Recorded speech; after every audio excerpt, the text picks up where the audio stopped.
और ऐसे में न्यूज स्टेट के बड़े सवाल। अखिलेश का मॉनसून ऑफर, विपक्ष गया डर। 100 लाओ सरकार बनाओ, ये कैसा मोल भाव। बीजेपी की कला अंदरूनी, विपक्ष बना चक्कर घिन्नी। सरकार के खिलाफ खेल, बीजेपी में सब ऑल इज वेल। विवाद पर विपक्षी शोर, अखिलेश का इशारा की सोर। इन्हीं सवालों के साथ मेहमानों से करेंगे चर्चा। हमारे साथ दो टूक में मेहमान जोड़े हैं। शरद त्रिवेदी जी, प्रवक्ता बीजेपी, अभिषेक वाजपेयी जी, प्रवक्ता समाजवादी पार्टी, संजीव सिंह जी, प्रवक्ता कांग्रेस। आप तीनों मेहमानों का स्वागत है। शरद त्रिवेदी जी, अखिलेश का ऑफर कैसा लग रहा है? देखिए, एक शेर था कि हमको अपनी खबर नहीं यारो, तुम जमाने की बात करते हो। तो इनको तो पहले ही अपनी खबर ले लें। देखिए, पिछले 10 साल में कांग्रेस और सपा ने टोटल जितनी सीटें जीती थी, उससे ज्यादा भारतीय जनता पार्टी ने अब की बार सीटें जीती हैं। अगर 545 को हम 100 गिन के चले तो परसेंटेज के हिसाब से सपा के 6% नंबर आए हैं और कांग्रेस के 18% नंबर आए हैं, जो 5 से 1/3 और आधे नंबर है। तो उसके बाद भी अगर ये अभी इनको होश नहीं है तो वो तो फिर भगवान ही इनको बचाएगा। हम तो कह रहे हैं कि हम पहले टॉप करते थे, हमारा फर्स्ट डिवीजन आता था। अगर हमारा सेकंड डिवीजन आया है तो ये हमारे लिए चिंता का विषय है। लेकिन जो पहले कभी पास ही नहीं हुए, उनके अगर 4 नंबर भी आ गए तो उनके लिए तो बहुत बड़ा हर्ष का विषय है। ये कांग्रेस पिछले 35 साल से उत्तर प्रदेश से बाहर है। सपा पिछले 10 साल से उत्तर प्रदेश में हर चुनाव हारी है। तो अब ये इनको एक बार जो है, जो कहते हैं ना कि बंद घड़ी भी दिन में 2 बार सही समय बताती है, तो इनको इस बार के बाद जो है पहली बार सही समय पता चल गया है। तो इनको तो बंद घड़ी कौन है? पार्टी निकल आई है। पार्टी है या उनके नेता है? नहीं, पार्टी और नेता, जब आदमी एक बदमाशी जिसको कहते हैं कि साहब आप होश खो लेते हैं। पहली बार अगर आपके जो है लड़का जो है उसने किताब इम्तिहान में जाके 2 पन्ने लिख के आ गए तो उनको लगा कि साहब हमने जग जीत लिया है। इनको तो खुद ही पता है कि क्या इनका क्या हश्र है। 13 राज्यों में कांग्रेस है नहीं और उत्तर प्रदेश में पहली बार सपा जो है वो कुछ करके इन्होंने दिखाया पिछले 10 साल में। तो हकीकत इनके सामने 4 बार ये सरकार उत्तर प्रदेश में बना चुके हैं, जिसमें एक बार पूर्ण बहुमत से इन्होंने सरकार बनाई है और हर बार कहीं न कहीं कोलिशन में सरकार। ठीक है, अभिषेक वाजपेयी जी, बंद घड़ी आपकी पार्टी दिन में 2 बार समय सही बता देती। देखिए, हमारे बड़े भाई क्योंकि बहुत अच्छी चीजें बोल रही थी, जब पेपर की बात कर रहे थे तो मुझे याद आया कि 2017 से 2024 तक तो पेपर लीक यही करवाते रहे हैं। हम तो हमेशा से पास होते रहे और पास होने की तरफ देखते रहे हैं। और जब बात ये कह रहे हैं कि पहली बार, तो मुझे लगता है कि या तो इतिहास को उठा करके देखें तो इतिहास के बारे में वापस जानकारी होगी। मुझे लगता है कि उम्र का तकाजा हो गया है, तो कहीं ना कहीं ऐसी बात है। बोलिए अभिषेक जी। हेलो, बोलते रहिए। संजय जी, मैं सही करवाता हूं पीसीआर से। तो जी, कहीं ना कहीं उम्र का तकाजा हो गया, तो भूल गए इतिहास को। और बात है कि जब इसकी मानसून ऑफर की तो हम तो कहते हैं भाई, जहां पे उनकी उपेक्षा हो रही है हम तो आपके साथ खड़े। हम तो कह रहे हैं कि 100 लाओ और सरकार बनाओ। वो तो कहते रहते कि हमारे साथ, हम तो पहले भी कई बार बयान दे चुके हैं, हमारे साथ इतने सारे विधायक हैं। तो हम तो कहते हैं भाई, क्यों जहाँ पे उपेक्षा हो रही है वहां पे स्टूल मंत्री का दर्जा लिए बैठे हो, हमारे साथ आओ, सरकार बनाओ। इसमें कहाँ पे कोई गुरेज है? जनता के मुद्दों की बात उठानी है, जनता के मुद्दों की बात कीजिए। आपको बाकायदा हम तो सम्मान दे रहे हैं आपको। इससे बड़ी बात आदरणीय अखिलेश यादव क्या कहें, बताइए। नहीं, क्लियर नहीं कर रहे हैं ना कि मुख्यमंत्री कौन बनेगा। क्लियर नहीं कर रहे हैं कि मुख्यमंत्री कौन बनेगा। बीजेपी के लोग कह रहे हैं कि वो तो छटपटाहट में है कि मुख्यमंत्री बन जाए। अरे वो तो आप इसलिए ऑफर दे रहे हैं। आप ये वाजपेयी साहब, आवाज आ रही है? जी बिल्कुल आ रही है। और आदरणीय अखिलेश यादव जी सबके दिलों पर राज करते हैं और जनता के मुद्दों की बात करते हैं। मुख्यमंत्री रहे ना रहे, लेकिन वो आज भी जनता के दिलों पर राज कर रहे हैं और जनता इसी बात पे विश्वास जताते हुए उनको आगे बढ़ा रही है। अभी जैसा कि हमारे बड़े भाई ने इस बात को कहा, तो उत्तर प्रदेश में कौन सी राजनीतिक पार्टी है? समाजवादी पार्टी से ही आपकी डायरेक्टली टक्कर होती है, इसको आप भूल गए हैं। और हर बार आप अपने बयान देते रहते थे, 80 कहते रहे। कितनी सीटों पे आए आप? पहले भी हमने आपको करके दिखाया और वापस से करके दिखाएंगे। हम उस बातों को लेकर के आगे बढ़ते हैं। तो कहीं पे आप भ्रम मत पालिए, और आने वाले दिनों में आप देखेंगे केंद्र में भी सरकार आपकी जाने वाली है, वो देखेंगे। क्योंकि आपको तो इस बात पे चिंतन करना चाहिए कि आप आरएसएस के बैसाखी पे चल रहे हैं कि आरएसएस आपकी बैसाखी पे चलेगी, इस पे भी अभी देखने को आपको मिलेगा। ठीक है संजीव सिंह जी, संजीव सिंह जी, हालांकि इसे सियासी तंज का है या वाकई अखिलेश यादव के दिल में या आपके विपक्षी पार्टियों के दिल में कुछ है?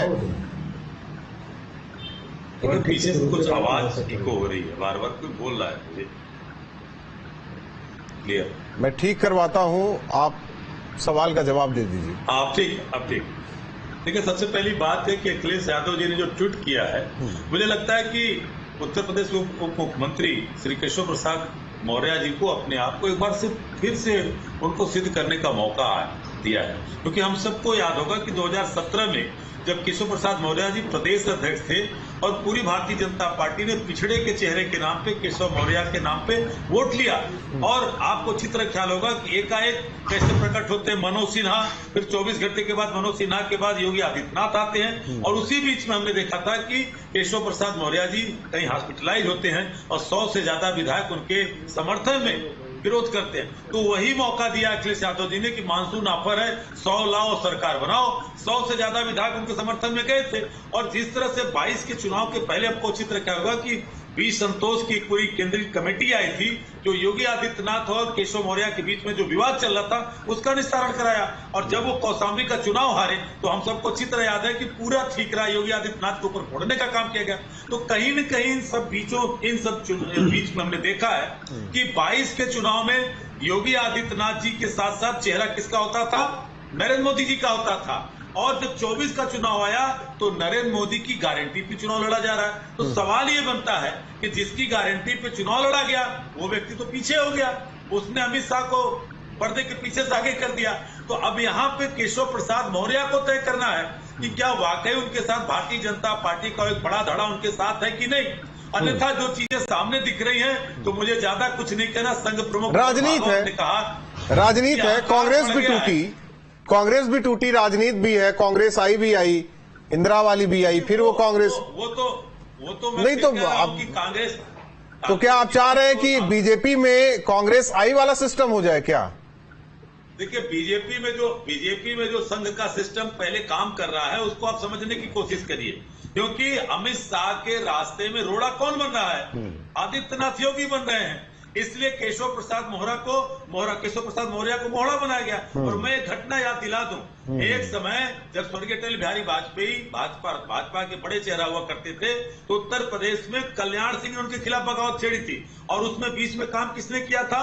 जो काम अमित शाह का है वो काम लालकृष्ण आडवाणी जी का हुआ करता था, और केशव प्रसाद मौर्य के रोल में माननीय राजनाथ सिंह आए थे, और अंत में ये हुआ कि कल्याण सिंह। शरद जी, बहुत चिंता है। संजीव जी पूरा आरएनडी करके बैठे हैं बीजेपी पार्टी को लेकर।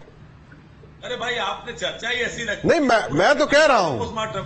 हाँ कीजिए आप पोस्टमार्टम, लेकिन ऑफर देने की इतनी जल्दी क्या? हमें तो नहीं समझ में आ रहा है कि आप लोगों के दिल में क्या है। शरद त्रिवेदी जी, वो तो राहुल जी, केशव प्रसाद मौर्य की शरद त्रिवेदी जी, बहुत चिंता है, बहुत चिंता है। आप लोगों को अपनी पार्टी की जितनी चिंता नहीं उतनी चिंता संजीव जी को है, अभिषेक जी को है। नहीं, चिंता तो मैं तो निमंत्रण दे रहा हूँ कि आप केंद्र में आ जाइए, आप भारतीय जनता पार्टी से विलय कर लीजिए, आप केंद्र में आपको सारे धन्यवाद, इनके 99 आ जाए, उसके बाद भी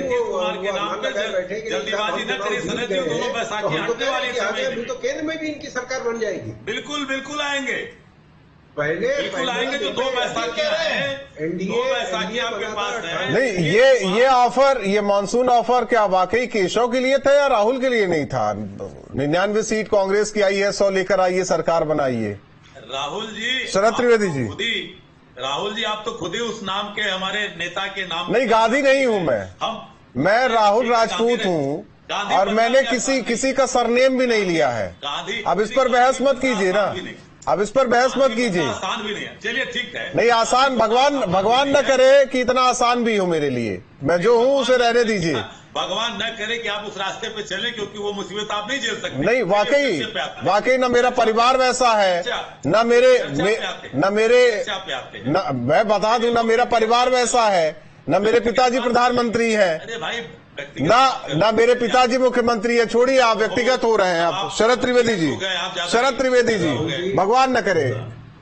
नहीं चलिए, भगवान न करे। आप राहुल जी, ये अपने गठबंधन को तो बचा नहीं पा रहे हैं। इनका गठबंधन, ये चुनाव के बाद तो इनका गठबंधन टूट गया, आम आदमी पार्टी इनसे अलग हो गई।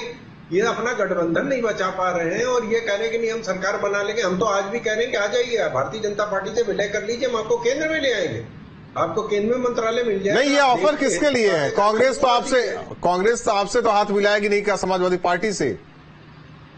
नहीं तो समाजवादी, हम तो सबके लिए जो राष्ट्र हित में सोच रहे हैं, जो राष्ट्रीय ताकतों के साथ जुड़ना चाहते हैं, वो आ जाए हमारे साथ। हम तो दोनों को निमंत्रण दे रहे हैं, वो दोनों आ जाए केंद्र में, और उत्तर प्रदेश में भी विलय कर ले तो उत्तर प्रदेश में भी इनकी सरकार आ जाएगी और केंद्र में भी इनकी सरकार आ जाएगी। इनके सब लोग नेता बन जाएंगे। खाली नेता ही बनने के लिए तो जो तड़प हो रही है वो सिर्फ नेता बनने के लिए हो रही है। हम तो कह रहे हैं कि आप आइए। हम तो ये तो खाली उत्तर प्रदेश का ऑफर दे रहे हैं, हम तो केंद्र का भी ऑफर दे रहे हैं। आप दोनों ऑफर लीजिए। लेकिन वो तो मानसून ऑफर दे रहे हैं, फैसला तो इनको खुद लेना है। इसमें हो सकता है विंटर ऑफर और कुछ आ जाए, तो इनको खुद लेना। Abhishek Vajpayee ji, winter offer, summer offer, sale चल रही है क्या? सेल पहले भी कह रहे हैं कि हम केंद्र में भी आने जा रहे हैं, आप निश्चित रहिए। आपके पार्टी के लोग हमारे साथ आने वाले हैं तो हम केंद्र में भी आएंगे, अब तो पहले से ही कह रहे हैं। अब बात रह गई उत्तर प्रदेश के परिवेश में। लेकिन अगर आप इस चीज को देखिए तो हम तो इस चीज को कह ही रहे, भाई आपने सम्मान नहीं दी तो हम तो सम्मान देने की बात कर रहे हैं। कितने आपके लिए कितने गर्वान्वित होने की बात है कि अगर आपका एक बड़ा भाई को सम्मान नहीं मिला तो दूसरी पार्टी सम्मान देने की तो बात कर रही है। आपको एक घटना याद दिला दो कि यूएनओ में बाकायदा जब यहाँ से इंडिया से जाना था, प्रतिनिधित्व करना था, तो अटल बिहारी वाजपेयी जी को भेजा गया था। सरकार ने विपक्ष के तौर पे भेजा था कि आप जाकर के जो अच्छा व्यक्ति लगता है उसको लेकर के जाइए, इंडिया का प्रतिनिधित्व कीजिए। उसी तरीके से हम कह रहे हैं भाई कि आप केशव प्रसाद मौर्य जी को सम्मान नहीं दे रहे, आप आइए, हम सम्मान आपको पूरा दे रहे हैं। हम तो आपको भी शरद जी ने नहीं, अगर सम्मान न देना होता तो एक ट्वीट और भी है अखिलेश यादव का, तो उसमें तो सम्मान नजर नहीं आ रहा है। नहीं राहुल जी, एक चीज कहना है ना, बाद में ऑफर देकर आप सम्मान की बात कर रहे हैं। मैं राहुल जी, अच्छा बात, मैं ये कहना चाह रहा था राहुल जी कि जो सम्मान की बात आप कह रहे हैं, योगी आदित्यनाथ जी ने टीम 30 बनाई है। 30 लोगों की जो टीम बनाई है उसमें मंत्री और विधायक हैं, लेकिन उनके 2 सहयोगी यानी ब्रजेश पाठक और केशव प्रसाद मौर्य नहीं है। ये तो सामने स्पष्ट हो रहा है, जिनके बल पे वो उपचुनाव 10 विधानसभा के लड़ने जा रहे हैं। तो इससे ज्यादा अपमान क्या होगा कि एक मुख्यमंत्री अपने 2 सहयोगी उप मुख्यमंत्रियों को अपनी टीम में नहीं रखता है। अब इसके बारे में भी आपको कुछ कहना है क्या? तो इसलिए कहा जा रहा है कि केशव प्रसाद मौर्य जी का जो अपमान हो रहा है उसको लेकर के अखिलेश यादव जी ने ट्वीट किया है। अब केशव प्रसाद मौर्य जी को तय करना है कि जब उनको योगी आदित्यनाथ और ब्रजेश पाठक को तय करना है कि जब उनको बहुत चिंता है शरद त्रिवेदी जी, नहीं रखते। शरद त्रिवेदी जी जवाब दीजिए। सम्मान के मामले में पूरे देश को कांग्रेस से सीखना चाहिए।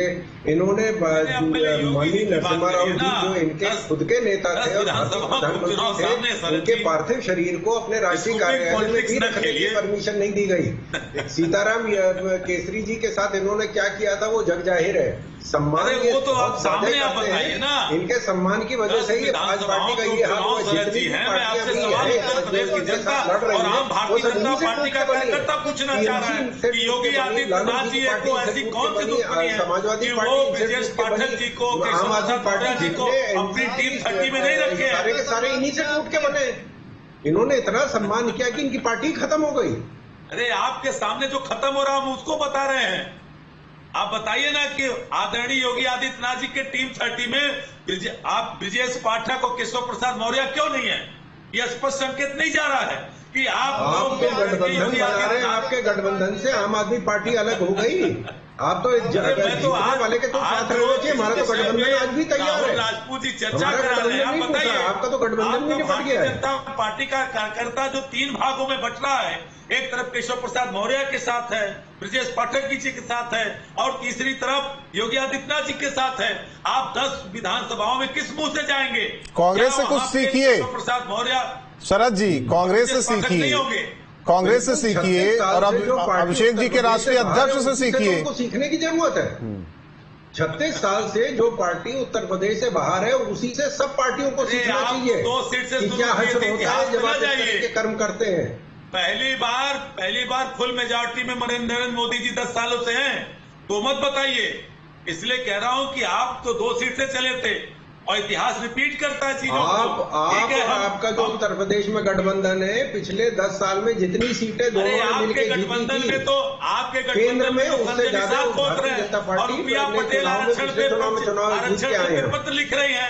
आपके गठबंधन में ओम प्रकाश राजभर आपकी तरफ उंगली दिखा रहे हैं। मोती सिंह कह रहे हैं कि 42 साल के राजनीति में इतना बड़ा भ्रष्टाचार नहीं हुआ। आप ही के नेता है ना, आप ही के नेता रमेश मिश्रा बदलापुर केजरीवाल जी भी आप ही के नेता है। केजरीवाल जी भाई मैं तो भाजपा के नेताओं की बात कर रहा हूँ। आज रमेश मिश्रा कह रहे हैं कि जो इंडिया गठबंधन में जो चीजें तय करेंगे उत्तर प्रदेश में भारतीय जनता पार्टी के अंदर अगर सुधार नहीं हुआ तो हम सत्ता में नहीं आएंगे। आज भी हमारे साथ है केजरीवाल जी, आपसे निशान आपके खिलाफ बोल रहे हैं, ओम प्रकाश राजभर आपके खिलाफ बोल रहे हैं और प्रिया पटेल चिट्ठी लिख रही, रमेश मिश्रा के खिलाफ बोल रहे हैं, मोती सिंह आपके खिलाफ बोल रहे हैं। आप कहां का जवाब दोगे? और योगी आदित्यनाथ जी ने रही से कसर दिखा दी कि टीम 30 में ब्रिजेश पाठक और केशव प्रसाद मौर्य को ही रखा। आप 10 उपचुनाव लड़ने चाह रहे हैं विधानसभा के, वहां पे मैं पूछना चाहता हूं कि क्या केशव प्रसाद मौर्य और ब्रिजेश पाठक आपका विरोध करते नजर आएंगे? ये बताइए आप। नहीं तो कार्यकर्ताओं बताइए। रायबरेली सीट से प्रियंका गांधी के पतिदेव भी लड़ने की इच्छा जाहिर कर रहे थे, उन्हें नहीं लड़ने दिया गया। ठीक है, राहुल गांधी को लड़ने दिया। जीजा जी के साथ इतना धोखा क्यों किया आपने? उसमें क्या है, इच्छा सब जाहिर करते हैं। किसके साथ? जीजा जी। अरे जीजा जी तो मान गए, जीजा जी हमारे जीजा जी है हमारी पार्टी के। उन्होंने कहा कि मैं अगली चुनाव की तैयारी करूंगा। लेकिन यहाँ सवाल ये है राहुल भाई, मैं बार बार पूछ रहा हूँ कि वो भारतीय जनता पार्टी का कार्यकर्ता पूछ रहा है कि आदरणीय ब्रिजेश पाठक जी से, आदरणीय केशव प्रसाद मौर्य जी से योगी आदित्यनाथ जी की कौन सी दूरी है? वैसे क्या दिक्कत है? वैसे ही उपचुनाव में वैसे जैसे कल तक चाचा और भतीजे लड़ रहे थे सड़क पर, कभी उनके करीबियों को पार्टी से निकाल दिया जाता था, कभी उनके करीबियों को पार्टी से निकाल दिया जाता था। सवाल इस बात को लेकर है कि वाकई आप लोग को मजा लेना है तो मजे लीजिए। ऑफर क्या, ये ऑफर मानसून तक ही रहेगा क्या? आप अखिलेश कह रहे थे, वो चिरकुट पार्टी कह रहे थे। अच्छा, बद्रीनाथ में ये तो अभी हाल में है, हमें नहीं लग रहा इतनी याददाश्त कमजोर हो गई। 3-4 महीने पहले क्या एक दूसरे को बोल रहे थे? अरे भीख मंगवाने की बात जो कर रहे हैं तो उनके साथ तो आप लोग गलबहियां करके लड़े आप कि देश में सबसे झूठा प्रधानमंत्री है कोई तो नरेंद्र मोदी, और योगी आदित्यनाथ को भीख मंगवाऊंगा। उनके मित्र को आपने मैसेज बनाकर मंत्री बनाया, तो आप बात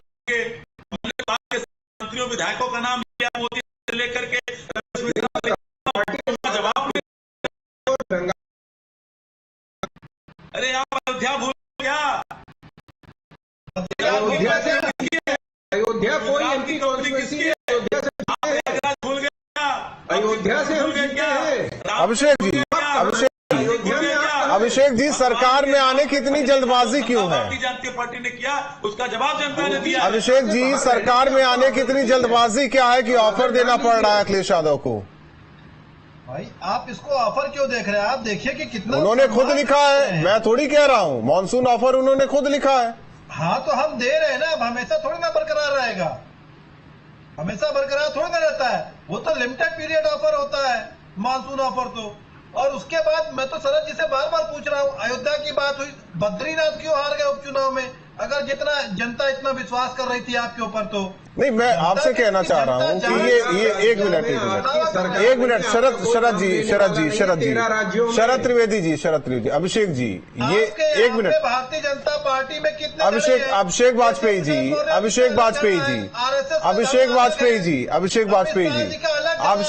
वाजपेयी जी, ये सवाल आप इसलिए पूछ रहे हैं क्योंकि हिंदुत्व वाला मुद्दा आ जाता है, इसलिए आप इसे लेकर सवाल कर रहे हैं कि हिंदुओं ने आपको हरा दिया, अयोध्या में हरा दिया, बद्रीनाथ में हरा दिया। आपका सवाल यही है ना? ये तो बीजेपी क्यों हार गई बात नहीं है, हिंदुओं ने साथ क्यों नहीं दिया, ये आप क्या कहना चाह रहे हैं? यहाँ पे जनता जनार्दन की बात है। जिस जगह पे ये हार का सामना करते हैं वहां पे ये जनता को अपमानित करते हैं। अयोध्या में आप देखिए, जनता ने इनको हराया तो कैसे जनता को भर भर के गालियां इन्होंने दी। हर जगह पे जब इनका काम नहीं चलता है तो ये अपमानित करते हैं दूसरे व्यक्तियों। शरद जी, तो जनता का सम्मान कैसा? राहुल जी, मध्य प्रदेश में हिंदू नहीं रहते हैं, हिमाचल में हिंदू नहीं रहते हैं। अरे आप वहाँ कैसे देश जीत में गए? सभी वर्ग रहते हैं। 13 राज्यों में कोई आपकी नहीं सरकार है। नहीं है, आपका कोई ये नाम सभी लेने वाला धर्म नहीं के है। लोग 13 हैं। राज्यों में आप हकीकत जान लीजिए। पहली बार आपके, और अभी भी जो नंबर आए आपके 18% नंबर आए, 545 का अगर अनुपात देखा जाए तो 18 नंबर आए हैं, और समाजवादी पार्टी के 6 नंबर आए, 5 से भी आधे आए। ये भी जान लीजिए, आपको याद दिला दूं, सुनिए, अब आप सीटों की बात करेंगे। जब 2022 की जब आप बात कर रहे थे तो 87 सीटें सिर्फ 500 वोटों से आप जीते। कहां पे कैसे जीते आप इसको बताइए। फिर आपने तकरीबन 47 सीटें आप 2000 के वोटों के अंदर से आप जीते हैं। कौन सी बात करना चाहते हैं, किस तरीके से? इसीलिए शरद जी, इसीलिए ऑफर मिल रहा है। हम इसी वजह से ऑफर दे रहे हैं। हमने आपको बोला बड़ी शालीनता के साथ। 87 आप लोगों ने ले लिया, तो ये 100 लेना चाहते हैं, सरकार बनाना चाहते हैं। लेकिन क्लियर तो कर दीजिए अभिषेक जी, अगर होता है ऐसी स्थिति। गारंटी दे रहा हूँ। अखिलेश यादव जी ने तो कह दिया। नहीं अभिषेक जी, ऑफर दे रखे हैं ना। मानसून ऑफर में ये नहीं बताया ना उन्होंने कि और क्या डिस्काउंट है, मुख्यमंत्री पद अपने पास रखेंगे क्या? अरे आप आइए तो हम तो आपको और सारे डिस्काउंट देंगे। शरद त्रिवेदी जी, ऑफर डिस्काउंट तो उसके बाद मिलता है ना डिस्काउंट। दुकान बस चलनी चाहिए। बैठ करके बात कर रहे हैं। दुकान बस चलनी चाहिए। राहुल जी, मैं आपको गारंटी दे रहा हूं, केंद्र सरकार की तरफ से, राज्य की सरकार की तरफ से और भारतीय जनता पार्टी की तरफ से सपना देखने पे कोई टैक्स नहीं लगने वाला है। आप बड़े बड़े सपने देखिए। सिर्फ यह है कि जनता हकीकत में उन सपनों को हकीकत में लाने के लिए हमको चुनती है। आप सपना देखिए, किसने आपको रोका है? यही मीडिया थी जो 80 चिल्ला करके इनके हवाई जहाज उड़ते थे, इनके पानी के जहाज चलते थे। इस तरह की किस्से कहानियां जो ओल्ड बॉयज एसोसिएशन होता है कॉलेज में, वो आपस में बैठ के इस तरह की एक दूसरे को कहानियां सुनाते रहते हैं। लेकिन मोदी जी के जरूर चलते हैं, अडानी जी के डॉकयार्ड पे। शादी में तो आपके नेता क्यों गए थे अंबानी के कार्यक्रम में? इतनी दुश्मनी अंबानी से है तो जाना नहीं चाहिए था। परिवार। अरे हमने तो अडानी का नाम लिया था, आपको अंबानी सुनाई दे रहे हैं? नहीं बात कर रहे हैं आपने। अच्छा, अंबानी आप लोगों ने काट दिया। अडानी अंबानी को 2000 एकड़ जमीन किसने दादरी में दी थी? मैं तो नाम बता रहा हूँ, अमुक व्यक्ति की बात नहीं कर रहा हूँ, मैं तो नाम बता रहा हूँ। आप बताइए। 2000 एकड़ दादरी में थर्मल पावर स्टेशन बनाने के लिए किसने जमीन दी थी? और उसको कैंसिल करने वाली मायावती। हमने अलॉटमेंट में थे ना, हम कैंसिल लेकिन एक सवाल, ठीक है अभिषेक जी, एक सवाल, मतलब ये वाकई सियासी तंज से कहा जा सकता है, लेकिन कई बार ये बातें कह चुके अखिलेश यादव, उनके दिल में है क्या ऐसा? क्योंकि उन्होंने एक ट्वीट उससे पहले भी किया था सोशल मीडिया प्लेटफॉर्म एक्स पर, लेकिन उसमें तो अपनापन नहीं दिखाया उन्होंने, फिर उन्होंने ऑफर भी दे दिया। देखिए अखिलेश यादव जी हर किसी वर्ग का सम्मान करते हैं, हर एक व्यक्ति का सम्मान करते हैं, और खास तौर से अगर सम्मान करते ना, सम्मान मैं अभिषेक जी, अगर सम्मान करते ना, जी का सम्मान करते, मैं कह रहा हूँ अभिषेक वाजपेयी जी, अगर सम्मान करते ना, लौट कर जो उन्होंने लिखा ना, वो नहीं लिखना चाहिए था अगर सम्मान करते। अरे भाई एक बार बताइए हमारे, अच्छा ये बताइए, अगर संजीव भाई को मैं बड़ा भाई मानता हूँ, है ना, तो संजीव भाई का पूरा अधिकार है कि अगर मैंने कोई गलती कर दी तो मुझे कहेंगे लौट के बुद्धू घर को आए, तो इसमें कौन सी बड़ी बात हो गई है? तो उसमें ये तो तंज आप इसको ले रहे, बाकायदा हम तो आपके साथ। वो तंज ले ले, वो ऑफर ले ले। बहुत बहुत धन्यवाद आप तीनों मेहमानों का हमारे साथ जुड़ने के लिए। तो मानसून ऑफर देते नजर आ रहे हैं अखिलेश यादव। जाहिर तौर पर जिस तरीके से सियासी हलचल है उत्तर प्रदेश में, ऐसे में तंज भी कसा जा रहा है, या यूं कहे कि ये ऑफर देकर अपने दिल की बात भी रखना चाह रहे हैं।